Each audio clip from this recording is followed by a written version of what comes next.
अरिहन्ताणं नमो सिद्धाणं नमो आर्याणं नमो वज्रायाणं नमो लोये सव्वसाहुणं मङ्गलं भगवान् वीरो मङ्गलं गौतमो गणी मङ्गलं कुन्दकुन्दार्यो जैन धर्मस्तु मङ्गलम् सर्वमङ्गलमाङ्गल्यं सर्वकल्याणकारिकं प्रधानं सर्वधर्माणां जैनं जयतु शासनं जैनं जयतु शासनं नमयूणजिणं वीरम् अनन्तवर्णानदंसनसहावं भोक्षामिणीयं सारं केवली सुध केवली भणिदम्। नियम सार की अपनी 11 और 12 नंबर की गाथा। इसमें विषय चल रहा है ज्ञान के भेदों की चर्चा है इसमें, है ना। तो सबसे पहले यहां तक देखो शुरुआत की थी अपन ने टीका में कि जो उपाधि रहित स्वरूप वाला होने से केवल है, आवरण रहित स्वरूप वाला होने से क्रम, इंद्रिय और देश कालादि व्यवधान रहित है और एक एक वस्तु में व्याप्त नहीं होता, अर्थात समस्त वस्तुओं में व्याप्त होता है, इसलिए असहाय है। वह कार्य स्वभाव ज्ञान है। देखो पहले कार्य स्वभाव ज्ञान की परिभाषा करिए। कार्य स्वभाव ज्ञान की 3 विशेषताएं पहले ली। एक तो उपाधि रहित स्वरूप वाला, पहला विशेषण उसका क्या है? उपाधि रहित स्वरूप वाला। एक इसकी चर्चा अपनी कल हुई थी, इसलिए वो केवल केवल है। देखो केवल का नीचे भी लिया है, अकेला, शुद्ध, मिलावट रहित और निर्भेल, ये केवल का अर्थ होता है। तो एक तो ये कहा। दूसरा उन्होंने कहा कि आवरण रहित स्वरूप वाला होने से, मैंने क्या है कि केवल ज्ञान यानी कार्य स्वभाव ज्ञान में किसी तरह का आवरण नहीं होता। क्योंकि उधर देखना, उधर कारण स्वभाव ज्ञान है, वो त्रिकाल निरावरण है। 2 बातें है ना, कारण स्वभाव ज्ञान और कार्य स्वभाव ज्ञान की तुलना करते जाओ तो कारण स्वभाव ज्ञान वो त्रिकाल निरावरण है। और ये जो कार्य स्वभाव ज्ञान प्रकट हुआ, तो एक कार्य स्वभाव ज्ञान प्रकट होने से ये भी क्या हो गया, ये भी कैसा है कि ये भी आवरण रहित ये आवरण रहित स्वरूप वाला होने से, है ना। ये जो कार्य स्वभाव ज्ञान है कि आवरण रहित स्वरूप वाला ऐसा प्रकट हुआ नहीं है, तो ये आवरण रहित हो। अब आवरण जब नहीं होता तो फिर क्या चीज नहीं होती? जब किसी भी प्रकार का कोई आवरण ज्ञान में नहीं है, कार्य स्वभाव ज्ञान यानी केवल ज्ञान में कोई आवरण नहीं है, तो उस ज्ञान में एक तो क्रम नहीं होगा। क्यों? क्योंकि किसी तरह का कोई आवरण है ही नहीं। तो जब आवरण है ही नहीं तो सबको अक्रम से जानेगा। अक्रम का मतलब क्या होता है? क्रमबद्ध पर्याय को भी अक्रम से जानेगा। समझ में आया कि नहीं है? क्या कि पर्याय, जब पर्याय क्रमबद्ध होती कि नहीं होती, एक के बाद एक, एक के बाद एक, एक के बाद एक, एक के बाद एक क्रमबद्ध होने वाली पर्याय को भी केवल ज्ञान अक्रम से जानता है। अक्रम माने एक साथ सारी पर्यायों को जानता है, सारी पर्यायों के क्रम को, और एक द्रव्य के नहीं, 6 द्रव्यों के प्रत्येक द्रव्य के अनंत अनंत गुणों और उनकी अनंतानंत पर्यायों को, जो त्रिकालवर्ती पर्याय हैं, हो चुकी है, हो रही है और होगी, इन सबको एक साथ जानता है। तो वो जानता है अक्रम से, क्रम रहित, है ना। और पर्याय कैसी होती है? क्रमबद्ध। क्रमबद्ध को अक्रम से जानता है, ऐसा ज्ञान है ये। हाँ, वो तो बोल ही रहा हूं ना, वही तो बोल रहा हूं कि क्रमवर्ती, क्रम से होने वाली पर्यायों को एक साथ जानता है। क्या कहा? हाँ हो गया, आगे समझ में आ गया ना। तो क्रमवर्ती माने जो पर्याय तो क्रम से वर्तेगी। देखो वर्तने की अपेक्षा से पर्यायों में क्रम है, और केवल ज्ञानी के जानने में कोई क्रम नहीं है। केवल ज्ञानी एक साथ जानते हैं, लेकिन एक साथ क्या जानते हैं कि एक साथ क्रमवर्ती पर्यायों को जानते हैं। हाँ प्रत्यक्ष, जैसे उसमें आया प्रवचन सार में एक गाथा आई है कि जो ज्ञान अनुत्पन्न और विनष्ट यानी भूतकाल और भविष्य काल की समस्त पर्यायों को एक साथ नहीं जाने, तो उस ज्ञान को दिव्य कौन कहेगा। केवल ज्ञान की दिव्यता क्या है कि यही तो दिव्यता है उसकी, कि पर्याय तो हर द्रव्य की, जितने भी विश्व के अंदर द्रव्य है, हर समय द्रव्य में मात्र वर्तमान पर्याय प्रकट है। प्रकटता की अपेक्षा से देखोगे तो क्या होगा, वर्तमान बराबर। और भूतकाल की जितनी हो गई वो पर्याय रूप से नहीं है अभी, वो विनष्ट पर्याय बोलेंगे। और जो भविष्य की अनंत पर्याय अभी हुई नहीं, उनको बोलेंगे अनुत्पन्न।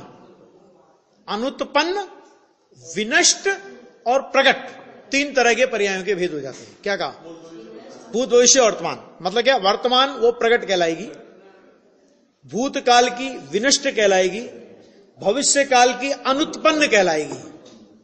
तो प्रत्येक वस्तु के अंदर हर समय में मात्र वर्तमान पर्याय प्रकट है। भूतकाल की हो चुकी और भविष्य काल की अभी हुई नहीं, वो होगी स्वकाल लब्धि में अपने अपने क्रम से होगी। तो वस्तु में तो पर्यायों के होने का एक सुनिश्चित क्रम है। क्या कहा, आगे समझ में गए नहीं। क्रमबद्ध पर्याय के हिसाब से, क्रमबद्ध जिस वस्तु की, जिस द्रव्य की जो पर्याय जब जहां जैसे जिस निमित्त की उपस्थिति में होना है वो पर्याय होगी, वैसी होगी। तो वस्तु में पर्याय में उत्पत्ति में क्रम है, और केवल ज्ञान के जानने में क्रम नहीं है। लेकिन केवल ज्ञान के जानने में क्रम नहीं है, तो इसका मतलब यह नहीं कि केवल ज्ञान अक्रमबद्ध पर्याय जानता है। क्या कहा, अक्रमबद्ध नहीं जानता, जानता क्रमबद्ध है लेकिन जानता अक्रम से है, एक साथ सारी पर्यायों को जानता है। हाँ तो बस वो वैसे ही, तो अक्रम से वो सब एक साथ जानता है। कहने का मतलब क्या हुआ, अक्रम का मतलब क्या समझ में आया, क्रम रहित आ गया ना।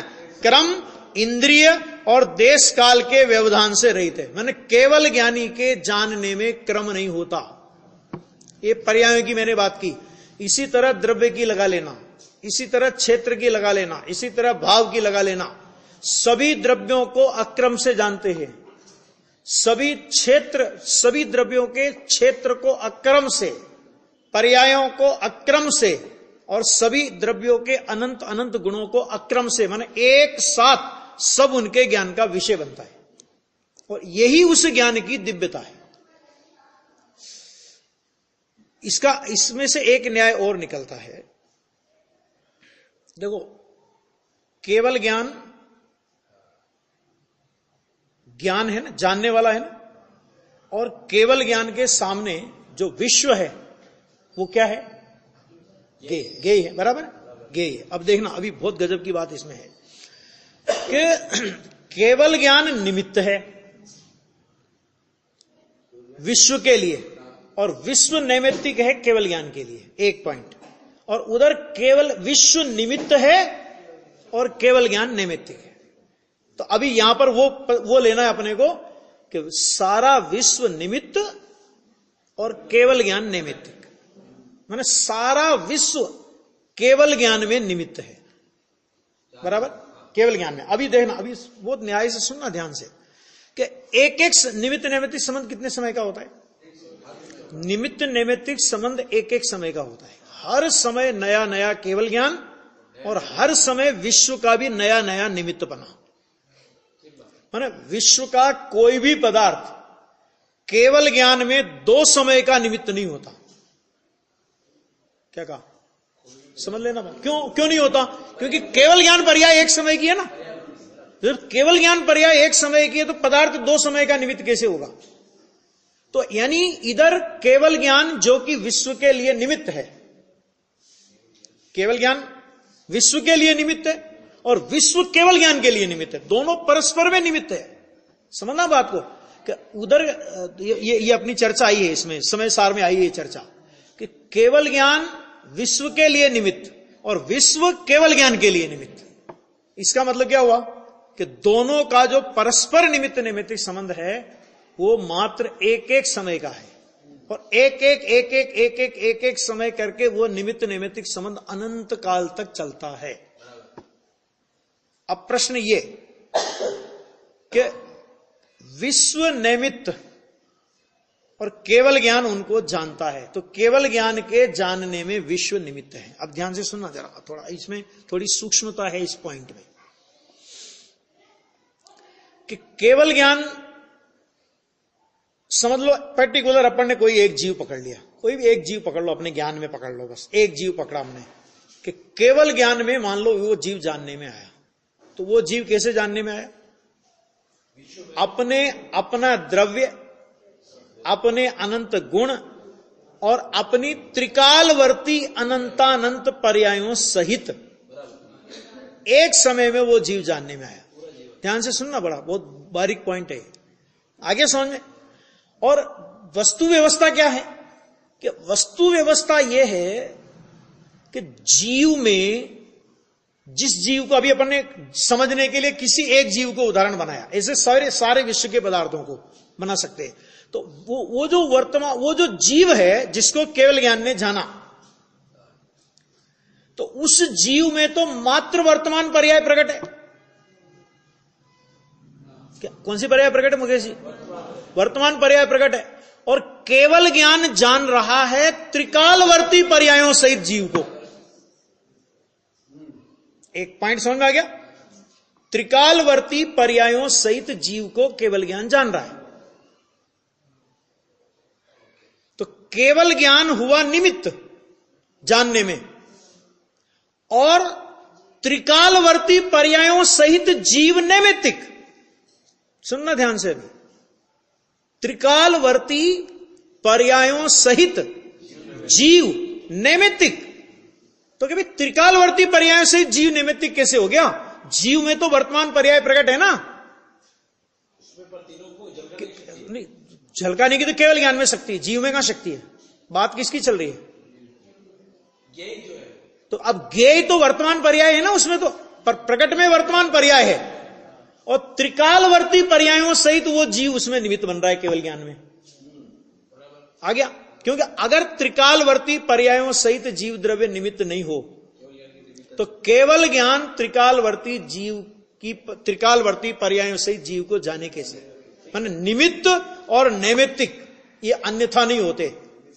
निमित्त माने जैसा निमित्त वैसा इधर नैमित्तिक, इधर जैसा नैमित्तिक उधर वैसा निमित्त, बराबर दोनों। इसीलिए मैंने दोनों ओर से अरस परस में केवल निमित्त नैमित्तिक संबंध की बात करी।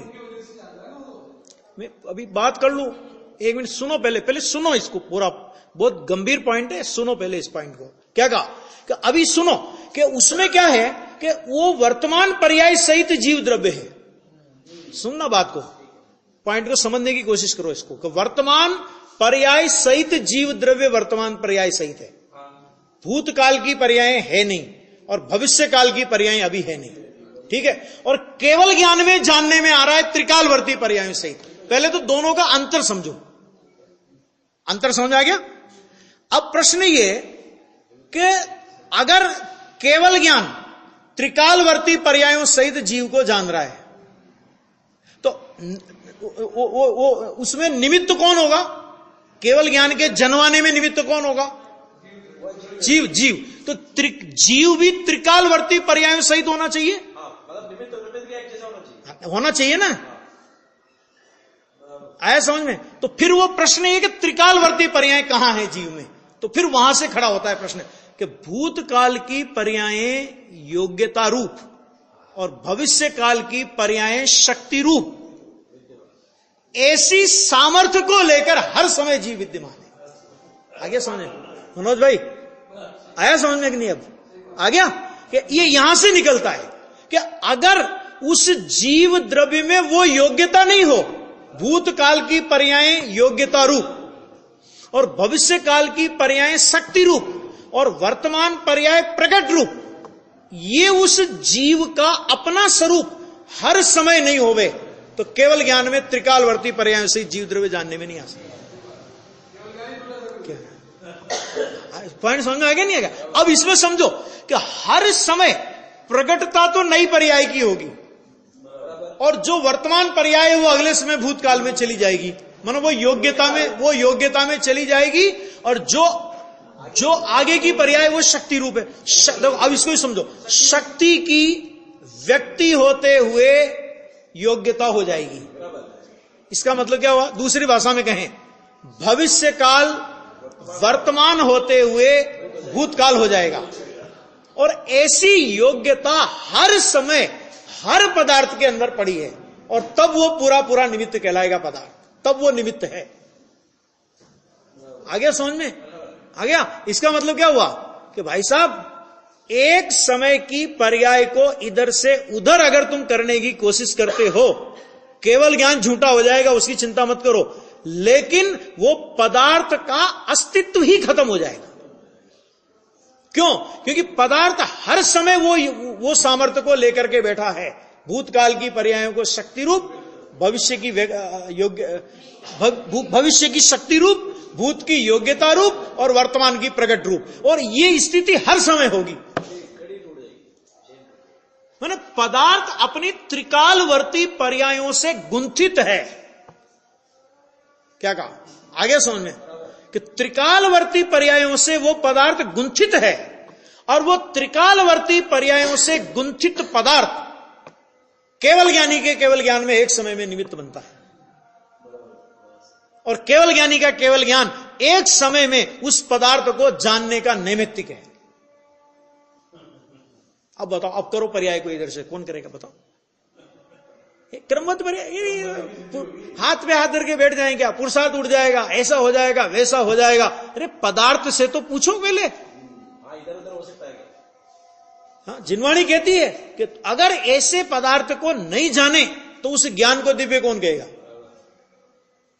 है ना? ये जो क्रमबद्ध पर्याय का सिद्धांत, सच कहता हूं, ये तो समझ लोगे, ये सिमंदर भगवान की गिफ्ट लेकर के गुरुदेव अपने सामने आए हैं अपन लोगों के लिए। कहां क्रम, माने कितनी भी किसी भी तरह से तुम क्रमबद्ध पर्याय को झूठा सिद्ध करने की कोशिश करो, केवल ज्ञान की बात तो छोड़ो, पदार्थ की अस्तित्व सिद्ध करके बता दो, फिर आगे समझ में कि नहीं? तो पर्याय क्रमबद्ध और केवल ज्ञान जानता है अक्रम। अक्रम माने क्रमवर्ती पर्यायों को एक साथ जानने का नाम अक्रम। अक्रम से क्या जानता है कि प्रत्येक पदार्थ की प्रत्येक पर्याय क्रमवर्ती, क्रमबद्ध, जिस समय जो होनी है वो होगी, ऐसा एक साथ जान रहा है, इसका नाम अक्रम से। इसका नाम क्रम रहित। अब कोई कहे कि क्रम रहित जान रहे हैं, फिर क्रमबद्ध, अरे क्रमबद्ध पर्याय का उन सारी क्रमबद्ध पर्यायों को एक साथ जानते हैं, इसका नाम है अक्रम से जानते हैं। भूत भविष्य का भेद है, भूत भविष्य का भेद है। ये भूत, ये वर्त चुकी, ये वर्त रही है, ये वर्तेगी, और ऐसा भेद हर समय बदलता है। सबको एक साथ जानता है, इसी रूप में जानता है कि ये भूतकाल की हो चुकी, ये वर्तमान हो रही है, वर्तमान में ये हो रही है, और भविष्य में ये होगी। और इसीलिए केवल ज्ञान में हर समय चेंज होता है। केवल ज्ञान तो है, लेकिन केवल ज्ञान में भी चेंज होता है। वो किस अपेक्षा से होता है? वो इसी अपेक्षा से होता है कि भूतकाल वर्तमान, माने भविष्य वर्तमान होता जाता है और वर्तमान भूतकाल होता जाता है। ये जो चेंज चलती है ना, भविष्य वर्तमान होता हुआ भूत हो जाता है। मैंने अभी एक शब्द का प्रयोग किया था, शक्ति व्यक्ति होती हुई योग्यता हो जाती है। तो ये चेंज केवल ज्ञान में होता है। उसमें पर्यायों में अंतर नहीं पड़ता। पर्याय तो जितनी है उतनी की उतनी जानने में आ रही है, लेकिन जो पर्याय इस समय वर्तमान रूप से जानने में आ रही है और अगली पर्याय भविष्य रूप से जानने में आ रही है, अगले समय में ये वर्तमान पर्याय भूतकाल हो जाएगी और अगली पर्याय वर्तमान हो जाएगी। ये चाहिए। हाँ जी, हाँ हो रही ना, हाँ जानते हैं क्रमबद्ध पर्याय की सिद्धि नहीं हो रही, क्रम बहुत जोरदार सिद्धि हो रही है। क्रमबद्ध की सिद्धि तो इतनी तरह से होती है कि लोगों ने बहुत उखेड़ने की कोशिश की क्रमबद्ध पर्याय को, है ना। और मैंने समझ लो, युगल जी साहब तो एक बात बोलते थे, गुरुदेव श्री का भी बहुत है इसमें आया, वो केवल ज्ञानी का आधार तो लेते हैं, लेकिन उनका तो ये था कि वस्तु के आधार पर क्रमबद्ध पर्याय सिद्ध होती है। केवल ज्ञान तो उस क्रमबद्ध पर्याय का साक्षी मात्र है कि तुमने कैसे जाना कि क्रमबद्ध पर्याय के केवली भगवान जानते हैं। वस्तु की व्यवस्था ऐसी है ना, और वस्तु में भी किस वस्तु में कि एक एक परमाणु की व्यवस्था ऐसी है, कोई बदल के तो दिखा दे। पॉइंट समझ में आएगा नहीं है, बहुत गहरा पॉइंट है। अब देखो ये हो गया, अब उधर वो उसी देखो, अब वो पर्याय तो वर्तमान प्रकट है, और त्रिकालवर्ती पर्यायों सहित पदार्थ हर समय केवल ज्ञान में निमित्त है।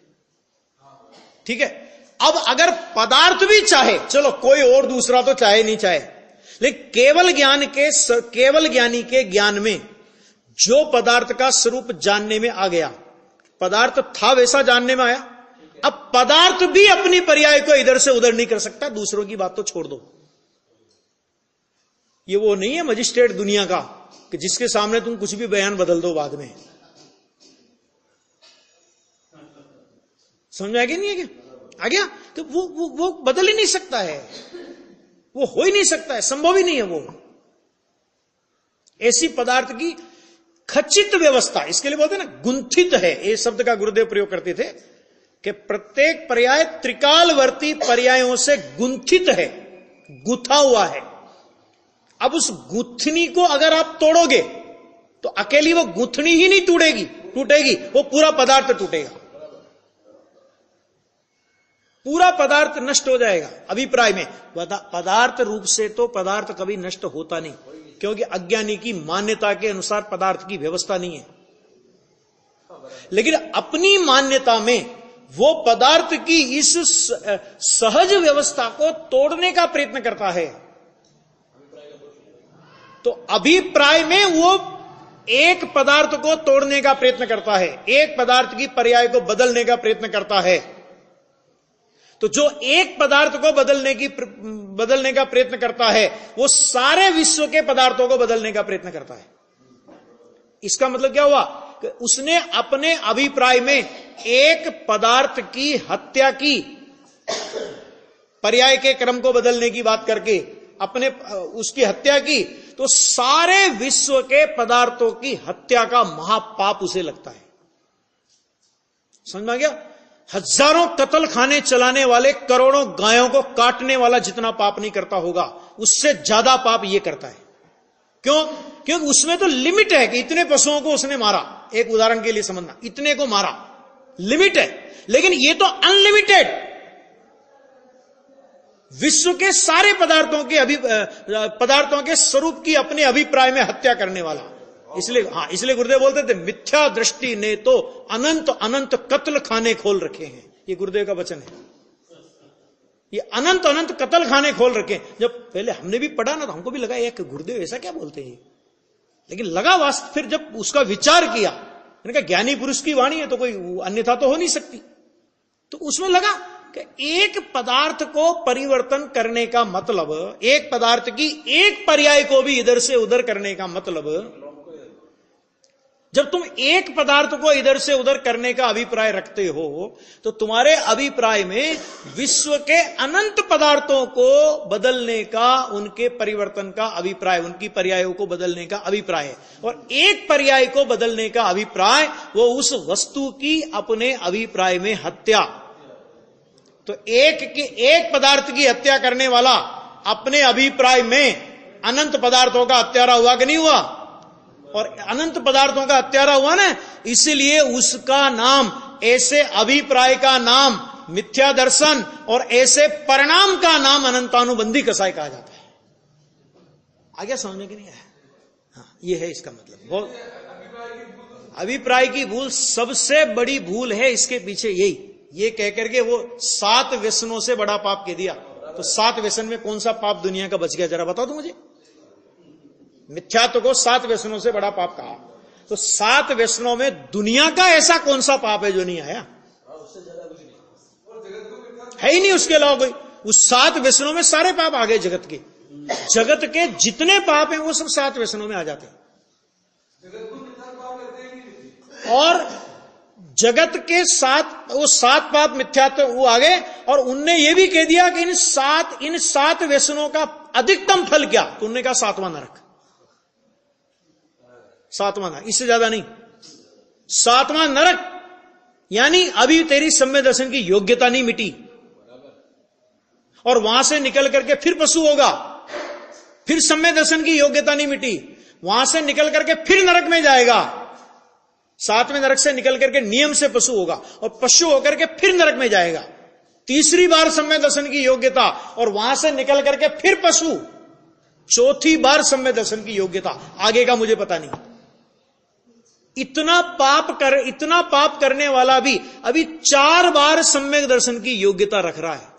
और ये मिथ्यात्व का सेवन करने वाला, एक परमाणु की पर्याय को इधर से उधर करने की अभिप्राय वाला, एक जीव की पर्याय को इधर से उधर करने के अभिप्राय वाला, 7 व्यसनों से बड़ा पाप, और उसका फल भी बड़ा। क्या बड़ा? कि वो 7 नरक तक जा सकता है, और ये मिथ्यात्व का सेवन करने वाला निगोद जाएगा। निगोद जाने के बाद कितने काल तक वहां से निकलेगा, इस बात की कोई गारंटी नहीं। कितने अनंत काल बाद वहां से निकलेगा, तब तक सम्यक दर्शन की योग्यता की बात तो छोड़ो, सम्यक दर्शन शब्द सुनने के लायक नहीं रहेगा। यह है मिथ्यात्व का पाप। एक समय के परिणाम को इधर से उधर करने का अभिप्राय तो करो कि पूरे विश्व की हत्या का महापाप, और वो भी हर समय। कोई जीव कितना भी भयंकर से भयंकर पाप करता हो, उस पाप के भाव की लिमिट है। लिमिट है कि नहीं? अरे अंतर मुहूर्त तक वो पाप का परिणाम कर सकता है, उसके बाद उसे भी कसाई की मंदता का परिणाम आएगा, फिर पाप के परिणाम में चला जाएगा, कसाई की मंदता का परिणाम आएगा। लेकिन ये मिथ्या अभिप्राय का महापाप, ये अनंतानुबंधी का महापाप, ये ऐसा पाप है कि अनादि काल से आज तक एक समय के लिए भी कभी रुका नहीं है। बोलो, एक समय भी बंधन नहीं हुआ वो मिथ्यात्व का, बता दो। और वो हुआ क्यों? कब हुआ? इसलिए कि इस वस्तु व्यवस्था को स्वीकार नहीं किया। भगवान अक्रम से जानते, एक साथ जानते। अभी तो बहुत से लोग भगवान के केवल ज्ञान पे शंका उठाते, सर्वज्ञता पे। तो देखो क्या हुआ है, चमत्कार क्या है ये, कि जो न्याय तीर्थ करने वाले विद्वान, न्याय तीर्थ का मतलब समझते हैं कि जिन्होंने न्याय शास्त्र पढ़ा, और न्याय शास्त्र का जो सबसे महत्वपूर्ण प्रकरण है वो अन्य मतियों के सामने सर्वज्ञता की सिद्धि है। न्याय, सर्वज्ञ की सिद्धि न्याय शास्त्र में की जाती है। अन्य मतियों के सामने न्याय शास्त्र की सिद्धि, सर्वज्ञता की सिद्धि वो न्याय शास्त्र में की जाती है। बराबर समझ में आ गया? अब जिन्होंने न्याय शास्त्र जीवन भर पढ़ा और पढ़ाया, नाम लेने से तो कोई मतलब नहीं, क्योंकि वो सब पहुंच गए ऊपर, तो नाम लेने की कोई आवश्यकता नहीं। तो उस ऐसे विद्वान के जिन्होंने जीवन भर न्याय शास्त्र पढ़ा और पढ़ाया, और जब गुरुदेव श्री ने क्रमबद्ध पर्याय की घोषणा की तो सर्वज्ञता खतरे में पड़ गई। फिर लोगों ने सर्वज्ञता पे प्रश्न चिन्ह खड़े कर दिए। सर्वज्ञ भगवान भूत और वर्तमान को तो जानते हैं, भविष्य को जब होगा तब जानेंगे।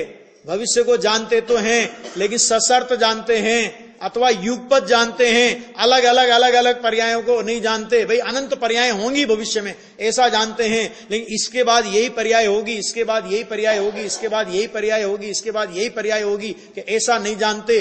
अनेक प्रकार से सर्वज्ञता के ऊपर प्रश्न चिन्ह खड़े किए गए, और वो सिर्फ इसलिए कि अगर हम सर्वज्ञता का ये स्वरूप समाज के सामने रखते हैं तो इसमें सोनगढ़ की क्रमबद्ध पर्याय सिद्ध होती है।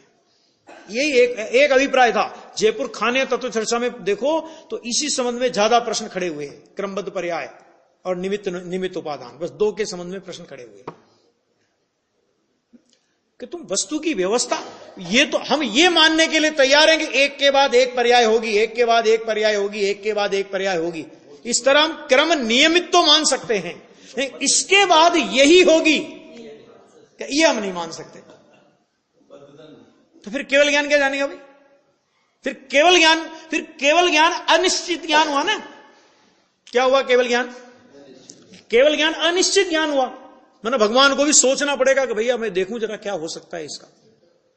भगवान का ज्ञान ऐसा होता है कि मैं सोच के मुझे बताना पड़ेगा कि इसका क्या होगा, कि ये लड़का पास होगा कि नहीं होगा, कि मैं सोचता हूं ये लड़का पढ़ेगा कि नहीं पढ़ेगा, पढ़ेगा तो पास हो जाएगा, नहीं पढ़ेगा तो पास नहीं होगा। ये तो मूर्ख भी बता देगा, भगवान की क्या जरूरत है इसके लिए? इसके लिए तुम क्यों केवल ज्ञानी को परेशान करते हो? केवल ज्ञानी तो ये कहते हैं कि ये पढ़ेगा नहीं और फिर भी ये पास होगा। क्यों? क्योंकि परीक्षा में वही नंबर आएंगे, वही प्रश्न आएंगे जो इसने याद कर रखे।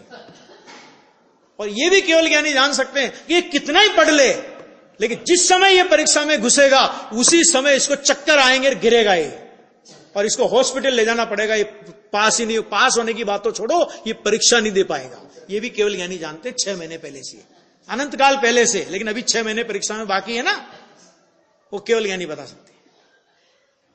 और वो होता है वैसा, उसमें क्या है? आ गया समझ में? तो आ गया, एक तो आ गया क्रम, मैंने क्रम नहीं होता केवल ज्ञानी के ज्ञान में, पर्याय क्रमबद्ध लेकिन जानने में क्रम नहीं, क्रम एक। दूसरा इंद्रिय का मतलब क्या? इंद्रिय से केवल ज्ञानी क्यों नहीं जानते? क्योंकि इंद्रिय अपने अपने विषय का ग्रहण करती है। एक इंद्रिय दूसरे इंद्रिय के विषय का ग्रहण नहीं करती। मान लो, एक उदाहरण के लिए अपन समझो इस बात को थोड़ा सा, कि एक आम है, आम, और उस आम में 4 है, स्पर्श, रस, गंध और वर्ण। आम गेय है। क्या है? आम गेय है। तो गेय है तो ज्ञान का स्वरूप क्या होना चाहिए? कि जैसा गेय है उसे उतना और वैसा जाने। आगे पॉइंट समझ में आ गया? ज्ञान उसे कहते हैं जो जानने योग्य को जाने, और जो कुछ जानने योग्य है वो जाने। लेकिन इंद्रिय ज्ञान में यह बात नहीं है। इंद्रिय ज्ञान में स्पर्शन इंद्रिय ज्ञान, मैंने भावेंद्रिय, स्पर्शन भावेंद्रिय, वो मात्र आम के स्पर्श को जान सकती है, लेकिन आम का रस कैसा है वो स्पर्शन इंद्रिय का विषय नहीं बनता। वो रसना इंद्रिय का विषय बनेगा। आम का रस रसना इंद्रिय का तो विषय बनेगा, लेकिन हाथ से छू करके आप आम के रस को ये नहीं बता सकते मीठा है खट्टा है। ऐसे ऐसे समझ लेना, है ना?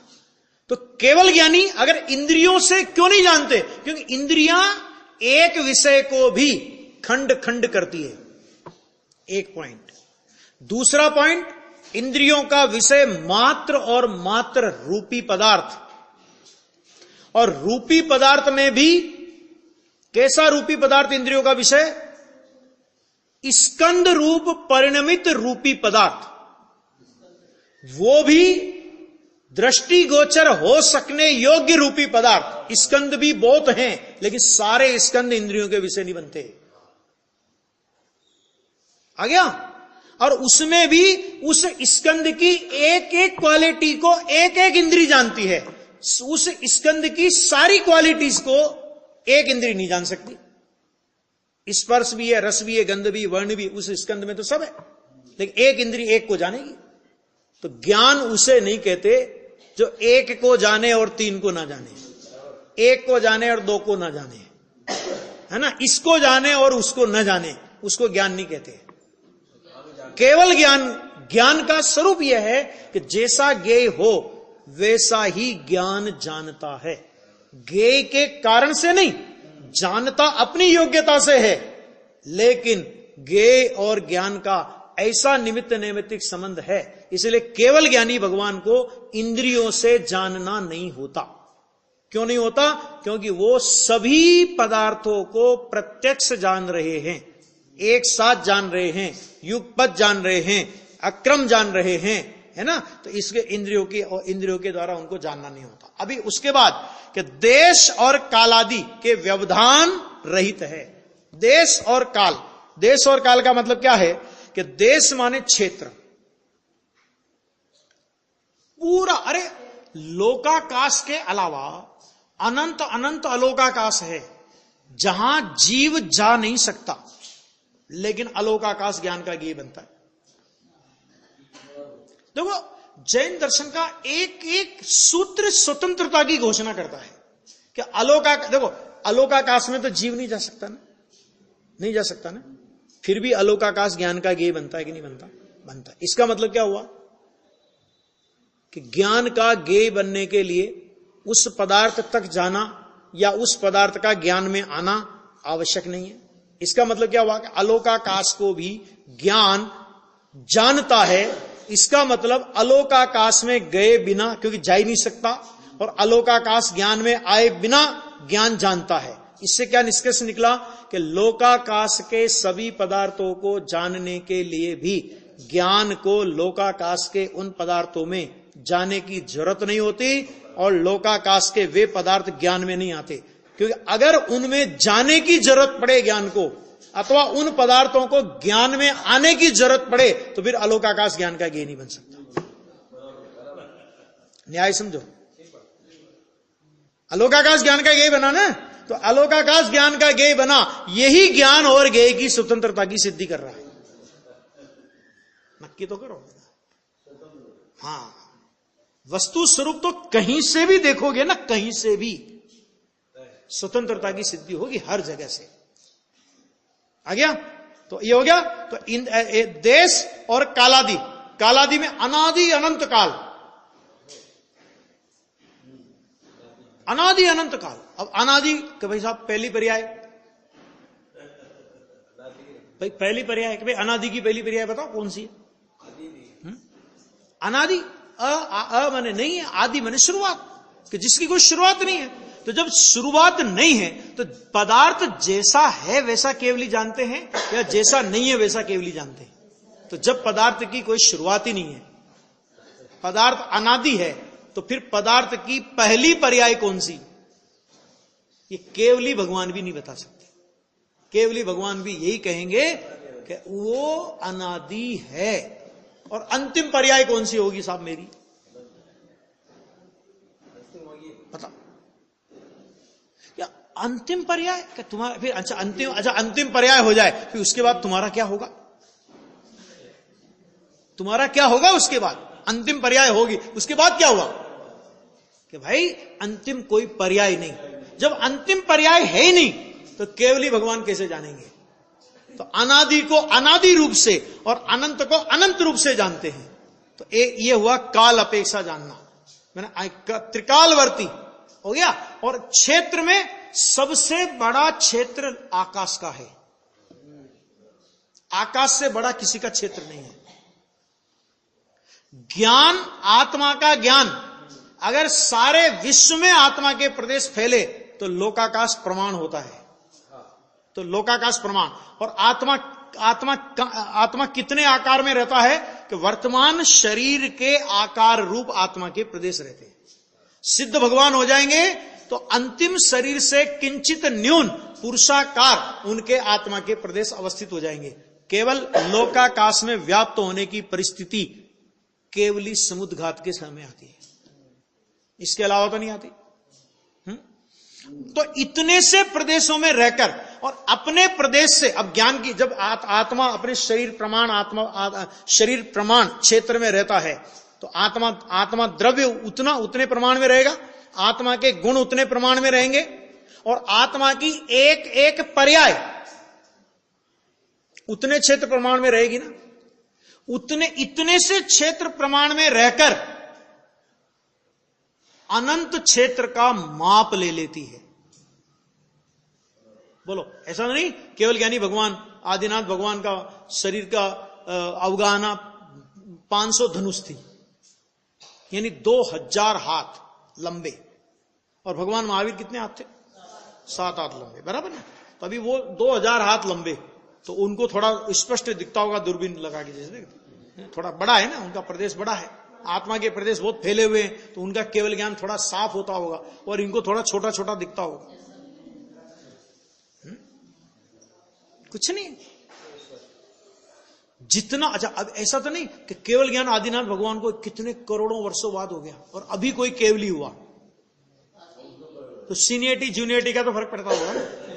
नहीं पड़ता होगा कि ये सीनियर केवल ज्ञानी, ये जूनियर केवल ज्ञानी, ऐसा होता होगा कि नहीं कि सीनियर को सब जानने का अधिकार, जूनियर को पहले अभ्यास करो थोड़ा जानने का। ऐसा नहीं, अरे केवल ज्ञान जिस क्षण हुआ उसी क्षण सारा विश्व ज्ञान का ज्ञेय हो गया। और गजब की बात तो ये कि सारा विश्व ज्ञान का ज्ञेय होने पर भी निजानंद रस ली, उस विश्व की ओर झांकते नहीं, जानने का उपयोग नहीं देते। अब बिना उपयोग दिए कोई जानने में आ जावे तो वो क्या करे? ज्ञान की स्वच्छता को तो मिटा नहीं सकते, है ना? तो वो कहते हैं इंद्रियां और देश कालादि व्यवधान रहित है, माने कोई तरह की बाधा नहीं आती उसमें, किसी तरह की कोई बाधा नहीं, सर्व प्रकार के व्यवधान रहित है और एक एक वस्तु में व्याप्त नहीं होता। क्या मतलब? कि एक एक वस्तु में व्याप्त नहीं होता, अर्थात समस्त वस्तुओं में व्याप्त होता है। व्याप्त होता है का मतलब क्या? कि सभी वस्तुओं को एक साथ जानता है। जानने का नाम है व्याप्त होना। व्याप्त होने का मतलब कोई उस पदार्थ में चला जाता है, ऐसा नहीं है बिल्कुल।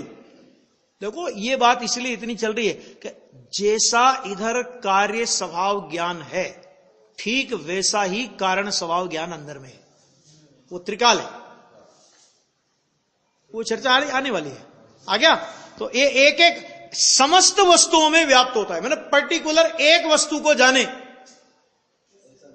ऐसा नहीं होता। केवल ज्ञानी को जानने में चुनाव का अवसर नहीं मिलता।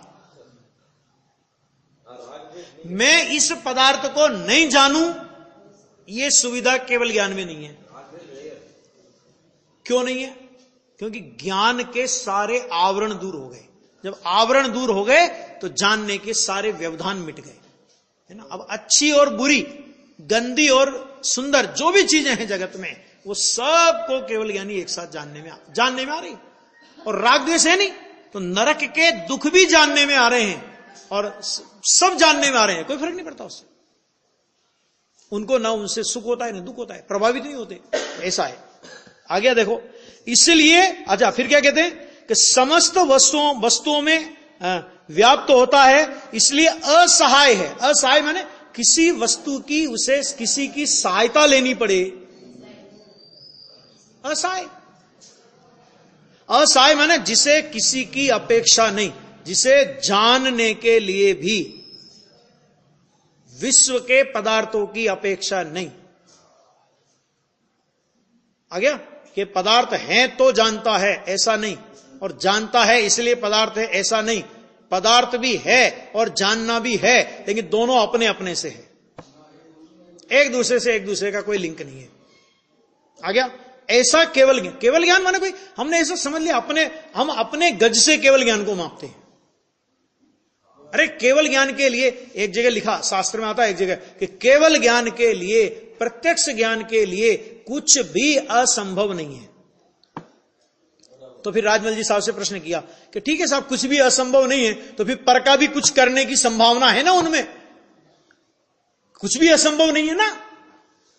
तो पर कभी पर का कुछ करे ऐसी संभावना तो केवल ज्ञान की बात तो छोड़ो, किसी में नहीं है। कोई किसी का कुछ कर तो सकता ही नहीं है, वो यहां पे कह रहे हैं। इसलिए वो असहाय है और उसका नाम क्या है? वह कार्य स्वभाव ज्ञान है। कार्य माने प्रकट रूप से, स्वभाव ज्ञान माने पूर्ण ज्ञान। केवल ज्ञान से ज्यादा अब ज्ञान का विकास होगा कि ऐसी बात नहीं है। पूर्णता हो गई। पूर्णता उसे कहते हैं जिसमें अब विकास की कोई संभावना नहीं, पूरा विकास हो गया, है ना। नियम सार के शुद्ध भाव अधिकार में गुरुदेव श्री ने लिया एक जगह, क्या कि सिद्ध दशा के साथ इसके बाद भी शुद्धि की तो वृद्धि होती होगी ना, सिद्ध दशा में भी शुद्धि की वृद्धि होती होगी ना, तो गुरुदेव ने कहा सिद्ध दशा के लिए यहां बस कर, द्रव्य के लिए हमें कुछ कहना नहीं है। अरे जो शुद्धता प्रकट हुई, ऐसी ऐसी अनंत शुद्धता का गोदाम भगवान आत्मा अंदर में विद्यमान है। द्रव्य के लिए कुछ कहना नहीं, लेकिन पर्याय के लिए यहां बस कर, हो गया। इससे ज्यादा शुद्धता नहीं हो सकती है। ऐसा कार्य स्वभाव ज्ञान, स्वभाव ज्ञान क्यों कहा इसे? क्योंकि इस ज्ञान में पूर्णता प्रकट हो गई। पूर्णता माने जैसा ज्ञान का स्वभाव है, अब ऐसा का ऐसा ये अनंत काल तक रहेगा। स्वभाव मिटता नहीं और विभाव टिकता नहीं। नियम है ना, स्वभाव मिटता नहीं और विभाव टिकता नहीं। तो भले ही मति ज्ञान, शुद्ध ज्ञान, अवधि ज्ञान, मन पर्याय ज्ञान हो, लेकिन वो विभाव ज्ञान है। क्यों? क्योंकि वो टिकते नहीं है। और केवल ज्ञान वो स्वभाव ज्ञान है, क्योंकि वो कभी मिटता नहीं है। ऐसा कार्य स्वभाव ज्ञान है। अभी ये पढ़ लेते हैं, बाकी इसकी चर्चा कल करेंगे, क्योंकि इसमें थोड़ी और गहरी चर्चा है। कारण ज्ञान भी वैसा ही है। कैसा? कार्य स्वभाव ज्ञान जैसा। अब कैसा वो? तो देखो, काहे से वैसा है? तो उन्होंने कहा निज स्वरूप में, निज परमात्मा में विद्यमान। क्या कहा? शब्द का क्या प्रयोग किया? निज परमात्मा में विद्यमान। विद्यमान माने तुझे इनको बनाना नहीं है, तुझे आत्मा को परमात्मा बनाना नहीं है, तू वर्तमान में परमात्मा है। समझ में आ गया? वर्तमान में परमात्मा है। परमात्मा की पर्याय नहीं प्रकट होगी, लेकिन स्वभाव तो अब भी परमात्मा है कि नहीं? कि निश्चय से है। ऐसा कि निज परमात्मा में विद्यमान। क्या विद्यमान है? सहज दर्शन। ये त्रिकाली दर्शन। सहज शब्द आया ना जहां पे, तो सहज शब्द का मतलब होता है त्रिकाली। पारनामिक भाव की बात करेंगे ना। हाँ, फिर कहा सहज दर्शन, सहज चारित्र, सहज सुख और सहज परम चित्त शक्ति रूप निज कारण समय सार के स्वरूपों को। क्या है? कि ये देखो, अभी देखो यहां पे आया ना कि निज का, पहले ये इसको थोड़ा उल्टा करके पढ़ो कि निज कारण परमात्मा, निज कारण समय सार। आत्मा निज परमात्मा कैसा है? कि निज परमात्मा कैसा है? कि वो निज कारण समय सार है। अब निज कारण समय सार का स्वरूप कैसा? तो वो कहते हैं सहज ज्ञान, सहज दर्शन, सहज चारित्र, सहज सुख, सहज परम चित्त शक्ति रूप। ऐसा जो निज कारण परमात्मा के स्वरूपों को माने अनंत गुण आ गए। स्वरूपों को कहने में बहुवचन आया ना। स्वरूपों माने चार के तो नाम गिना दिए। अनंत गुण, इन गुण की बात है यहां पे। अनंत गुणों, स्वरूपों को और युगपद माने एक साथ।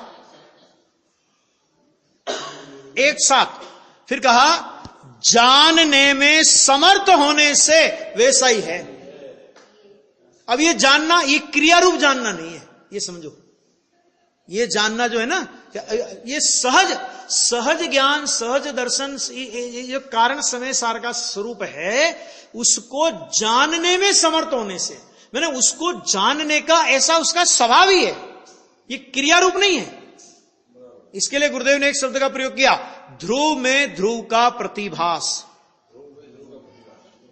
जैसे मैं कल एक शब्द का प्रयोग किया था, त्रिकाल को जानने वाला त्रिकाल ज्ञान त्रिकाल विद्यमान है। त्रिकाल को जानने वाला त्रिकाल ज्ञान त्रिकाल विद्यमान है।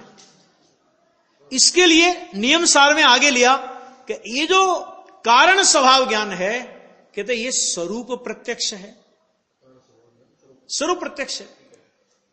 और ये स्वरूप प्रत्यक्ष है, तब जो कार्य स्वभाव ज्ञान प्रकट होता है, कहते वो सकल प्रत्यक्ष है। दो शब्द का प्रयोग किया, कारण स्वभाव ज्ञान स्वरूप प्रत्यक्ष, कार्य स्वभाव ज्ञान स्वरूप सकल प्रत्यक्ष। आ गया? ये शब्द का प्रयोग किया, आगे आएगा। वह इस प्रकार, वैसा ही है। इस प्रकार शुद्ध ज्ञान का स्वरूप कहा। अब ये जो शुद्ध ज्ञान, ये जो कारण स्वभाव ज्ञान है, एक कारण स्वभाव ज्ञान के लिए अपन एक तो कारण कार्य नियम भाग 1 में से थोड़ा सा देखेंगे, और ध्येय पूर्वक ज्ञेय के प्रवचन में 320 गाथा के प्रवचन में ये विषय थोड़ा गुरुदेव ने लिया। 320 गाथा के प्रवचन में एक 11-12 नंबर की गाथा का ध्रुव में ध्रुव का प्रतिभास है ना, वो प्रतिभास भी ध्रुव रूप, ध्रुव में ध्रुव का प्रतिभास वो कैसा, वो भी ध्रुव रूप है ना। वो सारी चर्चा गुरुदेव श्री ने ली है, क्योंकि वो उसके बिना तो अपन समझ नहीं सकते। तो अपन वो जो बिंदु है वो अपन कल उन दोनों ग्रंथों के आधार पर अपन देखेंगे, उसके बाद अपना फिर आगे का प्रकरण चलेगा।